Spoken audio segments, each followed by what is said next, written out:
If playing your toms is an uncomfortable, scary thing for you, causing you to tend to avoid them, then today's lesson is for you.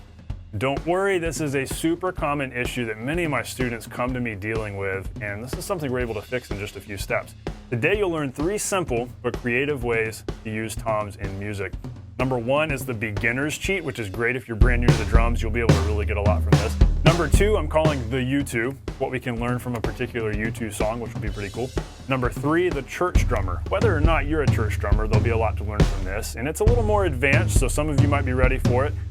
It's going to be a lot of fun though, because by the end of today, you won't fear tom grooves, and you'll have the freedom and creativity to even fake your way through a tom-heavy song. You can do this.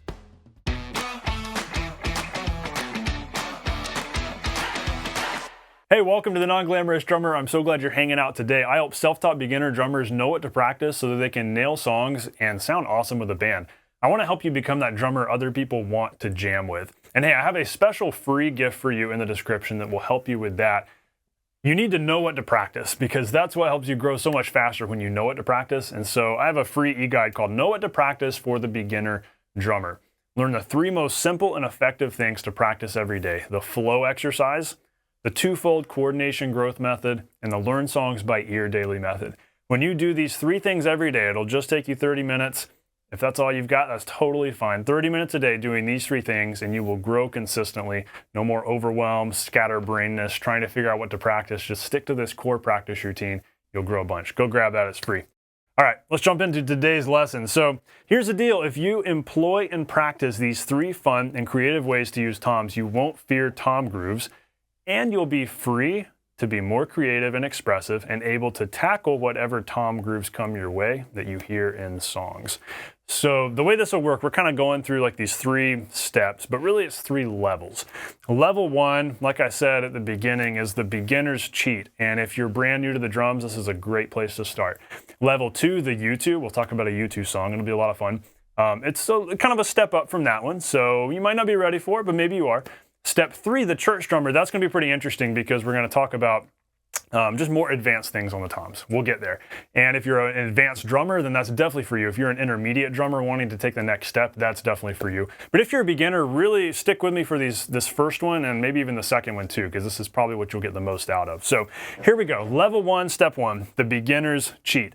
So here's how this works. Usually what I hear from students all the time is that they've got a comfort zone groove. They've got a groove they're comfortable playing. It might be this.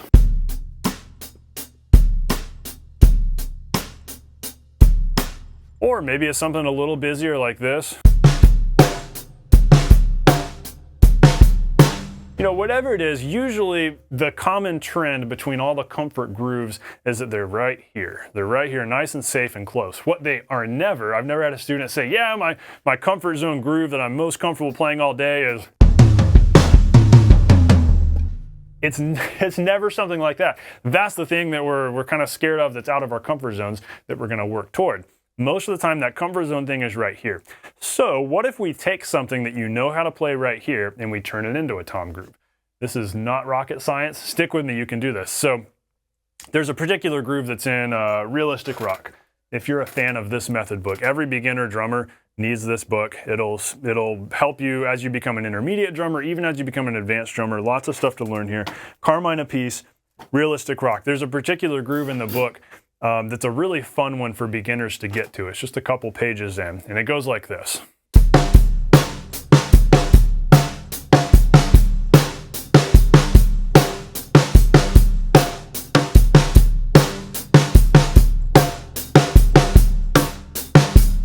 So it's just a lot of that syncopated snare, you know, it's very rock, it's very 90s rock. It sounds like something by Nirvana, definitely. When you go slower with it though, it's not hard, and it's just a simple, even if you're brand new here, it's just a simple right, left, right, both, right, left, right, left, right, both. Right, left, right, left, right, both, right, left, right. So take it slow, get this groove together.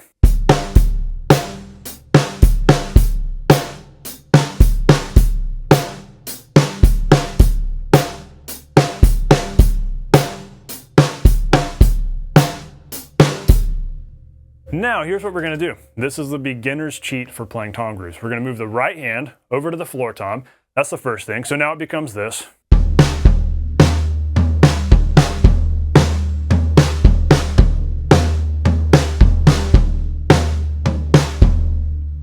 So that's cool. It's kind of become a tom groove, and that might be something we hear in the bridge of a song. When maybe we've been here for the verse and maybe here for the chorus, and now we go here for the bridge. That happens in a lot of basic rock songs. But there's more we can do. So in this groove, we're hitting the snare on 2 and 4, but we're also hitting it in other places. Boom, dun, dun, 2, dun, dun, dun, dun, dun, 4, dun, dun, 1, E, and a 2, E, and a 3, E, and a 4. So we have our backbeats. That's what we call 2 and 4. If we were playing just a really simple groove, those would just be backbeats on 2 and 4. So we have those notes that are there. They're there, but we also have other notes happening too. What if we play those notes that are on 2 and 4 on the snare, but we move all the other ones to the rack tom? Here's what this turns into.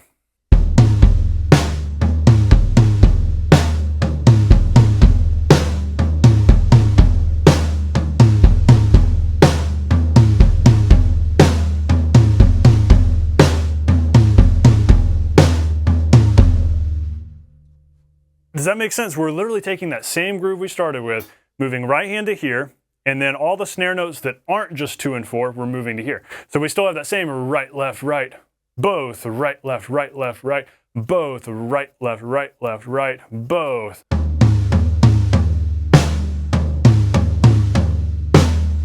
But what's cool about this is it's a great framework to allow you to go and do a bunch of other things. So what other patterns can you come up with just a little bit of right, left, right, boom, right, left, right, left, right? What if we then move the left stick around a little bit? So what if we, again, same sticking, same pattern, what if we did...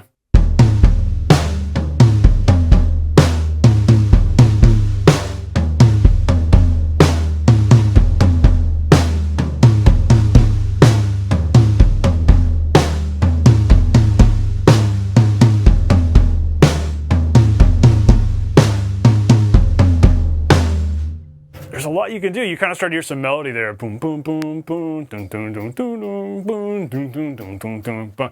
It's kind of cool what you can do with that, and the sticking is staying the same. We have not changed the rhythm that our hands are doing. We're just moving it around the drum set. So that's kind of the core principle here for our beginner cheat. Okay, what do you already know how to play that might be in a comfort zone place that you're used to being at, that your ear is used to hearing? And what if you challenge yourself to take that exact same thing and just play it in different places? Because look, the sky's the limit. You could also go...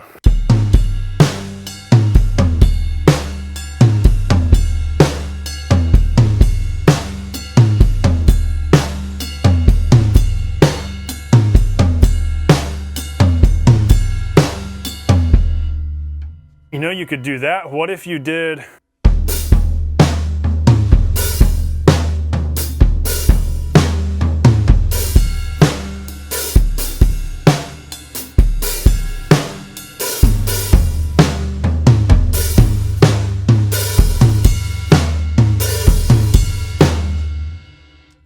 You hear how quickly it changes in sound and feel, and yet our hands haven't actually changed.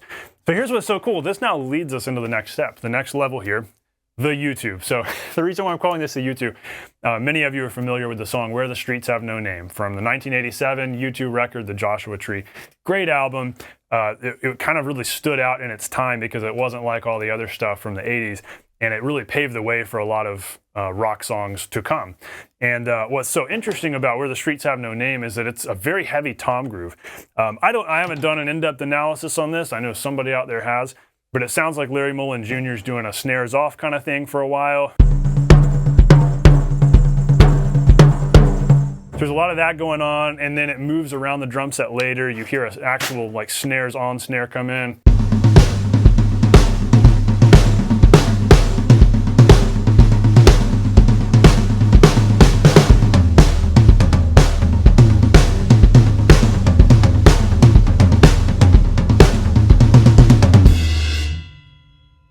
So you start to hear more of that kind of thing as the song develops, and that is actually really, really simple. It's just a little bit fast when you're playing that song in particular, but it's very simple. What if we just take alternating singles Maybe left hand is up here, right hand is here, or maybe both hands are right here, and then we're reaching down here to then hit the snare. So what if we go?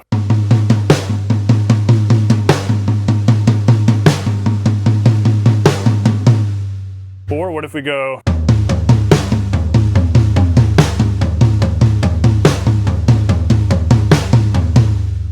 That second one affords us the flexibility of actually moving around. What if we go?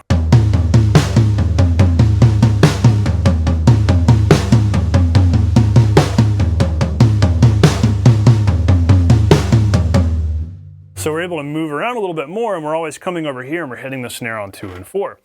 And so that's something you can do that's really very simple, but we could also bridge the gap between our step 1 beginner's cheat and our step 2, the U2, by what if we actually keep the left hand doing the back beats? So in order to do that, we play this instead.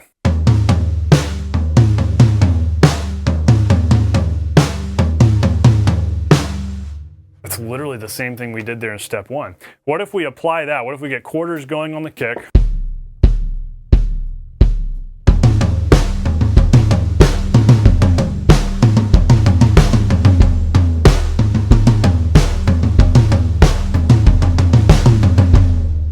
And we mix that in with a little bit of our U2, as we're calling it, of full-on 16ths and reaching over and hitting the snare with the right hand.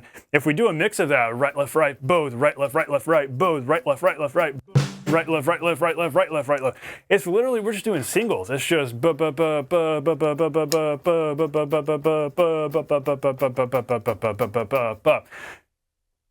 you know, when we're talking about stickings, there's nothing that you'll ever play on the drum set that you can't just practice on a practice pad. Yes, we need to play on the full kit and practice moving around, because that's a totally different game than playing on the pad. But it's cool to know that, hey, we can simplify this and boil this down to, here's our sticking. It's literally just...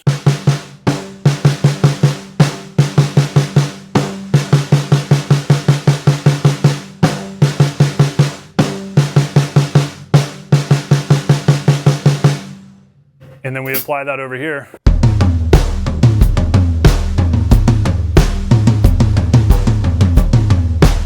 As I hit my hand crossing over. So that's the thing you gotta be aware of as you're crossing over here.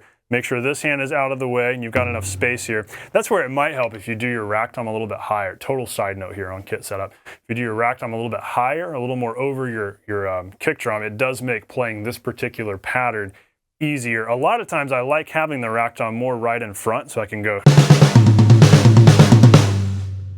you know, that quick moving back and forth like that and getting the left hand there. But if you're doing a lot of that kind of thing, it can actually be easier having it over here. Play around with it. Play around with where you've got your rack tom and decide what works best for you, what makes the most sense. But anyways, that's what you can do. So.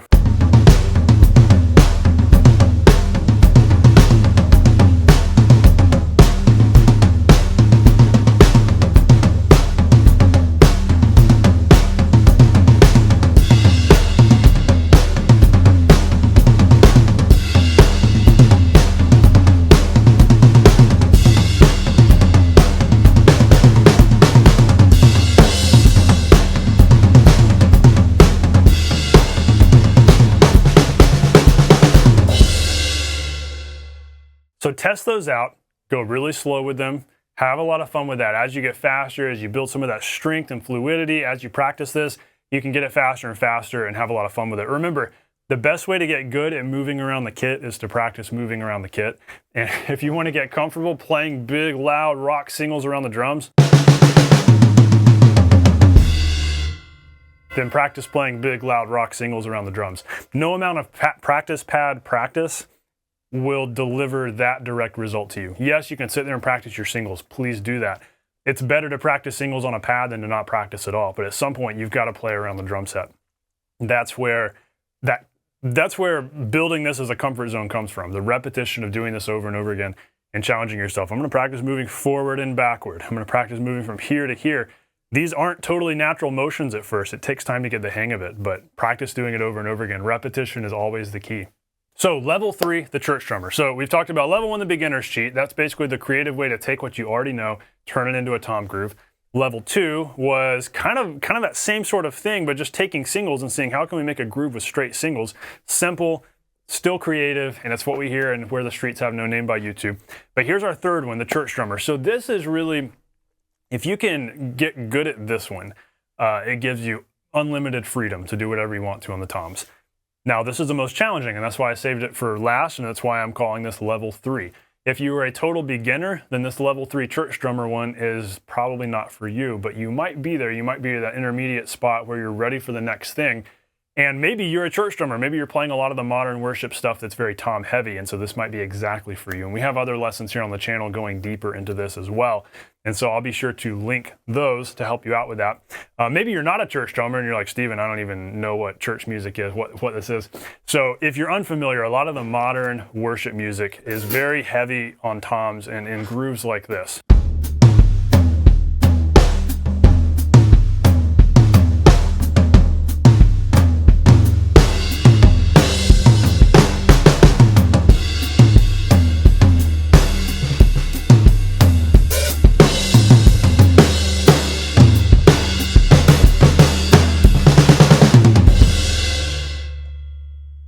And just doing these big sort of bombastic things like that, a lot of times in very slow grooves, and sometimes it can be very sparse.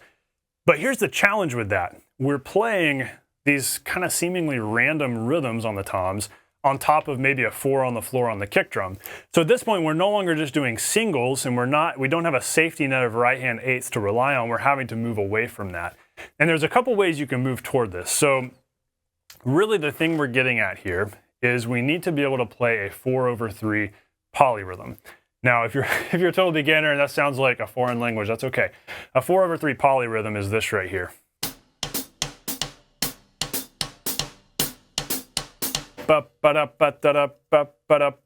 Where we're doing a 3 with one hand and the space it takes to do 4 with the other. 1, 2, 3, 4, 1, 2, 3, 4, 1, 2, 3, 1, 2, 3, 1, 2, 3, 1, 2, 3, 1, 2, 3, 4, 1, 2, 3, 4. That's what's going on here. And in these slow tom grooves, there's actually a 4/3 polyrhythm happening between kick and floor tom like this. And then it ends on beat 4, restarts on beat 1.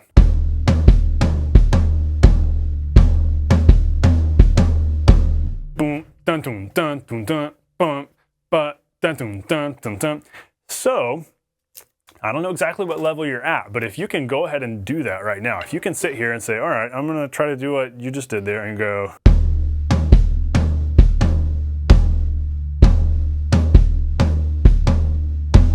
Awesome, you might be able to catch on to that, you might be able to get going, and before you know it,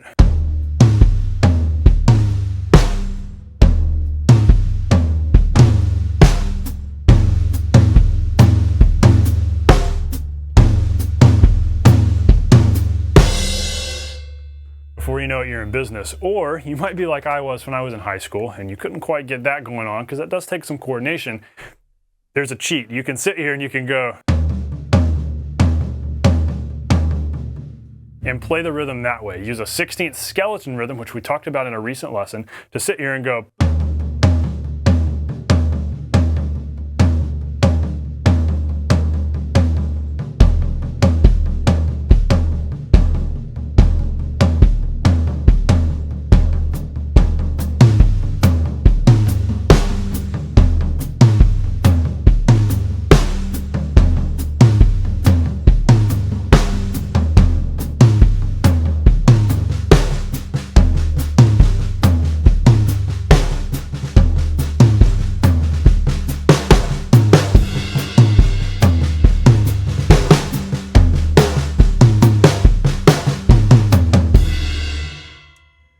And you can use that concept to literally do whatever you want. So try out that cheat if you're a beginner, just playing alternating 16ths and accenting to play the rhythms.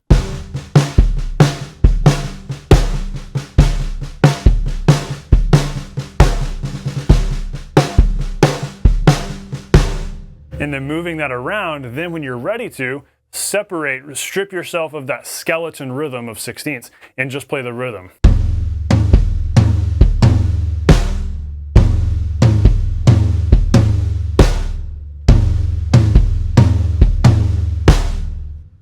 Like that, and it becomes a true 4/3. So the reason why I present all of that, that is the most creative way to use toms in a song because it frees you. If you can do that, that means that you can, in theory, play any rhythm on top of a kick drum ostinato. Fancy word for just 4 on the floor or whatever you're doing down there. So that means you can start doing stuff like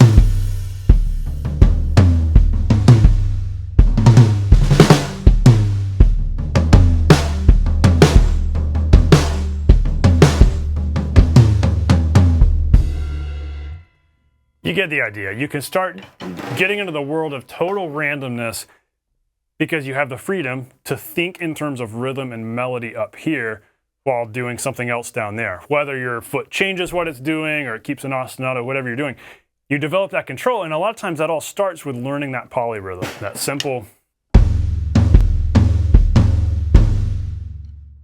So your ultimate challenge with this, if you're a more advanced player, you're ready for this, your challenge is to play quarters with your feet and then think of a rhythm on the toms and play it.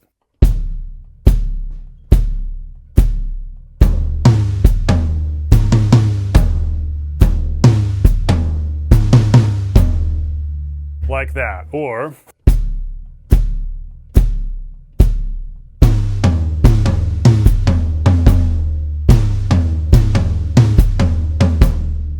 you name it, whatever rhythm you come up with, challenge yourself to do that and use repetition, do it over and over again.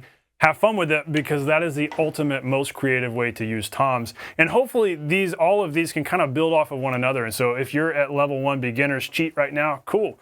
Use that a bunch and then get into the U2 thing, Where the Streets Have No Name, moving around the kit more with those singles.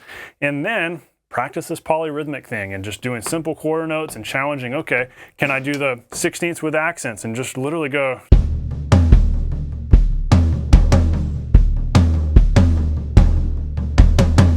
You can cheat and use accents and dynamics to create the rhythm and melody. That's totally fine. Practice doing that. So I'll link some additional videos to help you with this. But hey, if you take action and you start working on this, you're going to find that you're not scared of tom grooves anymore. They're not as scary of a thing. They start to become part of your comfort zone. You'll have the freedom to create melody and rhythm on the toms. You'll feel more creative and expressive, which is invaluable. And that's a necessary skill, right? We've got to be creative. We've got to express ourselves and play cool stuff. You'll be able to more easily tackle the tom grooves you hear in songs, which is awesome. So as you go, tell me in the comments below, what is your favorite tom song?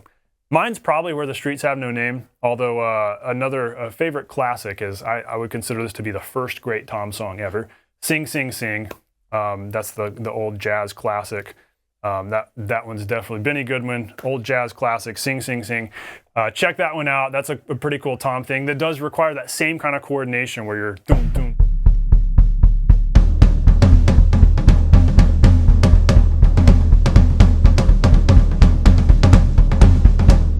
That sort of concept. And so the same sort of thing, but mine is probably Where the Streets Have No Name. Tell me what your favorite tom song is. And be sure to go grab the free e-guide that is in the description below. Know what to practice for the beginner drummer so that you can practice the most important things and grow as quickly as you can in the coming months. I hope this lesson's been valuable to you. I hope this has helped you out a bunch. As always, stay non-glamorous. Know that you can do this. I'll see you on the next lesson.